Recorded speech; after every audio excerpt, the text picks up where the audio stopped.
Sexual reproduction in plant के बाद हम लोग देखेंगे सेक्सुअल रिप्रोडक्शन इन एनिमल।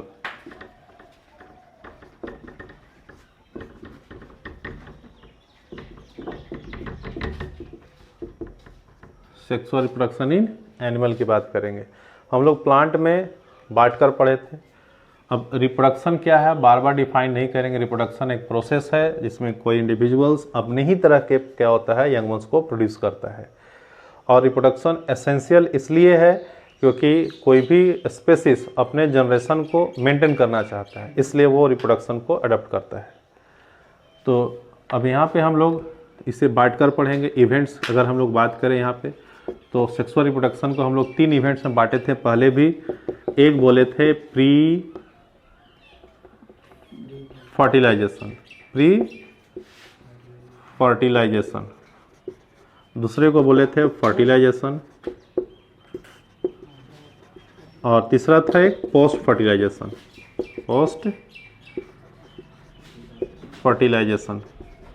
तो हम लोग मेनली इसमें अगर फोकस करें तो प्री फर्टिलाइजेशन में क्या होगा, फर्टिलाइजेशन के पहले की इवेंट है। तो फर्टिलाइजेशन के पहले क्या होता है तो बोलते हैं कि जो इसमें 2 इंडिविजुअल्स पार्टिसिपेट करते हैं सेक्सुअल रिप्रोडक्शन में, प्रत्येक मेल और फीमेल होंगे।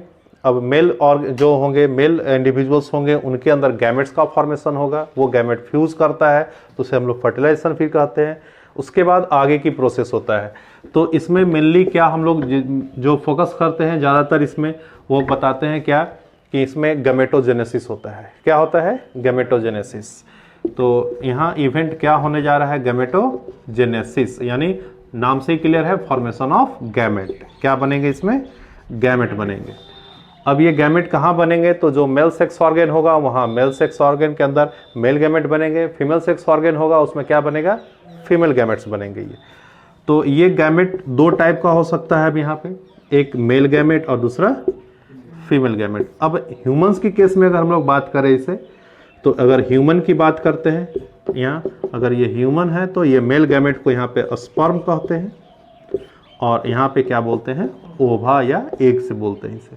अब जिस मेथड से ये बनता है, जैसे ये हम लोग बोले कि ये स्पर्म जो बन रहा है और यहाँ जो ओवा बन रहे हैं इसको यहाँ पे स्पर्मेटोजेनेसिस बोलेंगे। टर्म से ही क्लियर है, ये स्पर्म बनने के प्रोसेस को क्या बोलेंगे, स्पर्मेटोजेनेसिस।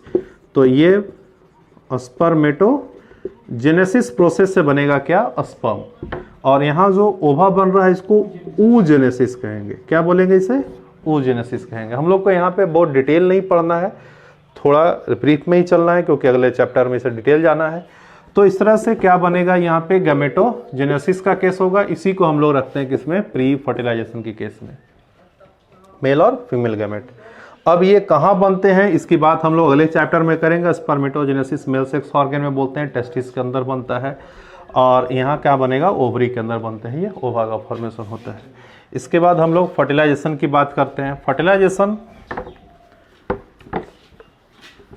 में जस्ट क्या होता है तो फ्यूजन होता है। यहाँ पे क्या होगा तो ये मेल गैमेट और फीमेल गैमेट, अब ये दोनों गैमेट का क्या होता है, इस रंग से फ्यूजन होगा और इसका रिजल्ट यहाँ पे जाइगोट का फॉर्मेशन होता है। अब यहाँ पे हम लोग इसी को ओवरऑल पूरे प्रोसेस को क्या बोल देते हैं, फर्टिलाइजेशन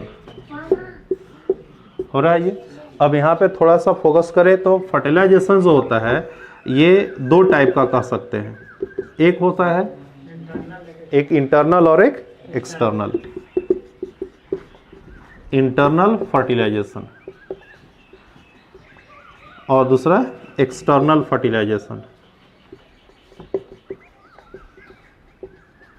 अब इंटरनल फर्टिलाइजेशन कहाँ होगा तो ये इनसाइड बॉडी होता है। कहाँ होगा ये, इनसाइड बॉडी।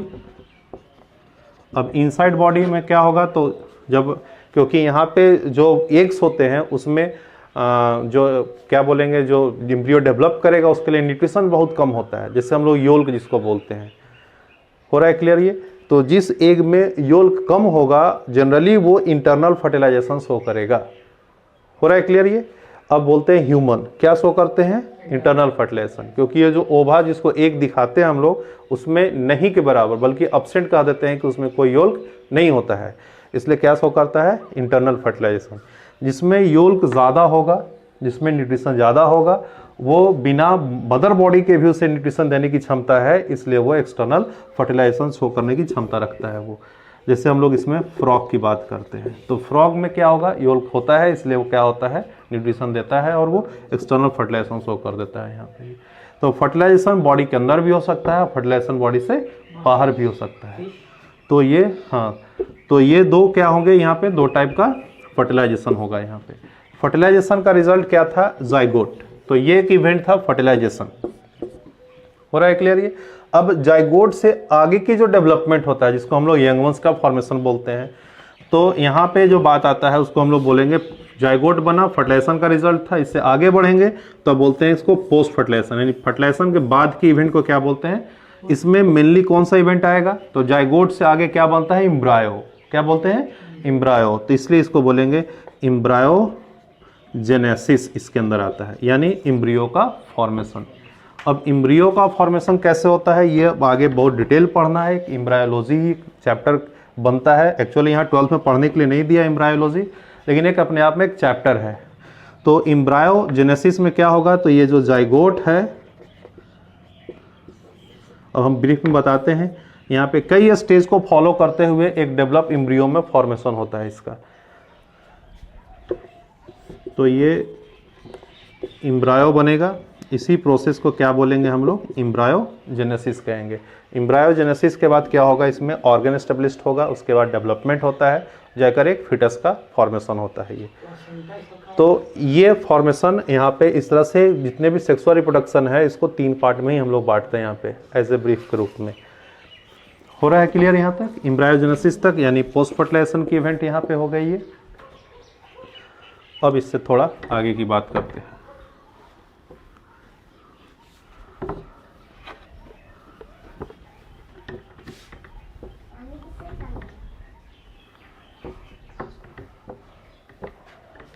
अब कुछ ऑर्गेनिज्म जो हैं वो हम लोग बांट देते हैं ऑर्गेनिज्म को, कुछ ऑर्गेनिज्म को किसमें, ओविपेरस में और विविपेरस में। किसमें बांटते हैं ऑर्गेनिज्म को, किसमें, ओविपेरस और विविपेरस में। क्या होगा बताएंगे इसमें। ओविपेरस में बोलते हैं एग लेइंग। कैसा होगा ये, एग लेइंग होगा, और इसमें यंग वंश होगा। क्या होगा इसमें, यंग वंश का होगा रिलीज। तो जो अंडे देने वाले जो ऑर्गेनिज्म है, उसको किसको हम लोग किस में रखेंगे, ओविपेरस में रखेंगे। हो रहा है क्लियर ये। अब अंडा बॉडी से बाहर आता है, बाहर का स्ट्रेसफुल कंडीशन को बियर करने के लिए, क्योंकि बॉडी के अंदर कंडीशन कुछ अलग था, बॉडी से बाहर जब वो एग आया तो उसके क्या होगा, बाहर का इन्वायरमेंट चेंज है, उसके लिए कोई भी चेंज इन्वायरमेंट, हम लोग भी अगर बात करें, ठंड से अचानक गर्मी आता है तो स्ट्रेसफुल फील करते हैं, स्ट्रेस फील करते हैं, अचानक से मौसम बदला। तो ये जब बाहर आता है बॉडी से, तो बाहर का इन्वायरमेंट चेंज होता है, उस इन्वायरमेंट से अपने आप को बचाने के लिए इसके ऊपर एक क्या होता है, हार्ड लेयर होता है।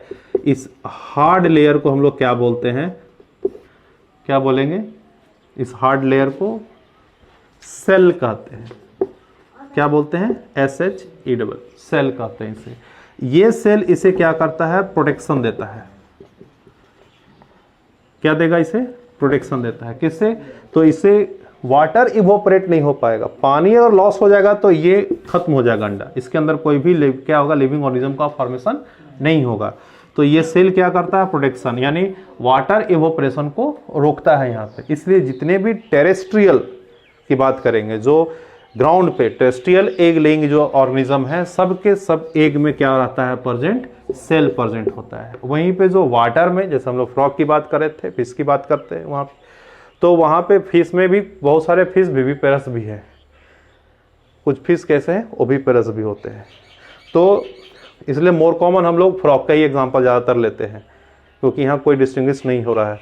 तो जो एग लेइंग करने वाले पानी में है, उनमें सेल एब्सेंट होता है, लेकिन जो टेरेस्ट्रियल हैं एग लेइंग करने वाले, उनमें क्या होता है, सेल प्रेजेंट होता है, क्योंकि वहाँ के इन्वायरमेंट से उसे प्रोटेक्ट करने के लिए होता है।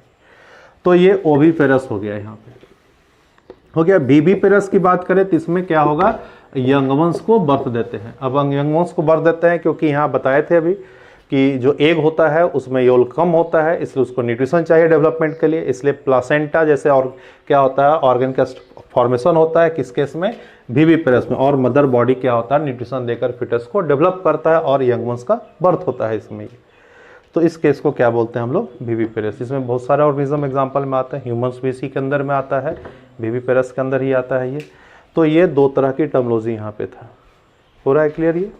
इसके साथ साथ दो टर्म और आते हैं। अब यहाँ पे क्या होता है, एक टर्म आता है यहाँ पे जो लिखा है मेंस्ट्रुअल साइकिल,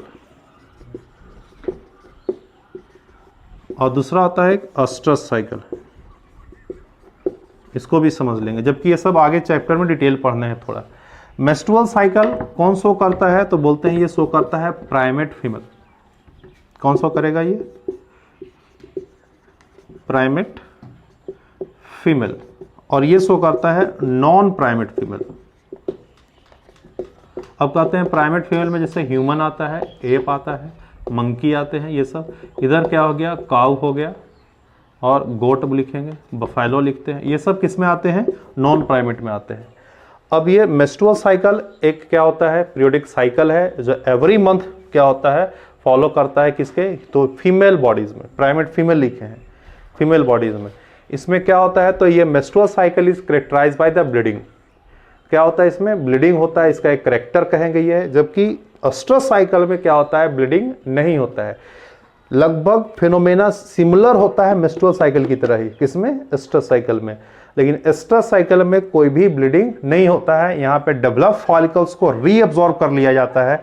जबकि यहाँ पे मेंस्ट्रुअल साइकिल में जो ओवेरियन फॉलिकल्स होते हैं, सॉरी जो यूट्रस में जो फॉलिकल्स होता है, ओवरग्राउंड फॉलिकल्स ऑफ यूट्रस, वो ब्रेक कर जाता है हार्मोनल अल्ट्रेशन के वजह से, जिसके वजह से ब्लीडिंग होता है, और इसको हम लोग मेंस्ट्रुअल कैरेक्टराइज करते हैं कि मेंस्ट्रुअल साइकिल चलाइए।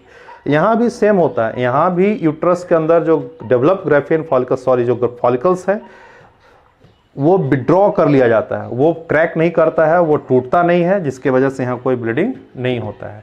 तो ये दोनों अंतर है। मेंस्ट्रुअल साइकिल कहाँ चलेगा, प्राइमेट फीमेल में चलेगा, जिसमें ह्यूमन एप मंकी आते हैं। और एस्ट्रस साइकिल कहाँ चलने वाला है, नॉन प्राइमेट फीमेल में, जिसमें काऊ और गोट, जिसमें कि कोई ब्लीडिंग नहीं होता है। तो ये करेक्टराइज होता है इन सारे को। अगले चैप्टर में भी, आगे वाले चैप्टर जो आने वाले उसमें डिटेल इसका स्टडी करना है। यहाँ पे ये हो रहा है क्लियर ये। तो ये था एक ओवर ब्रीफ व्यू था किसका, सेक्सुअल रिप्रोडक्शन इन एनिमल्स की केस करते हैं।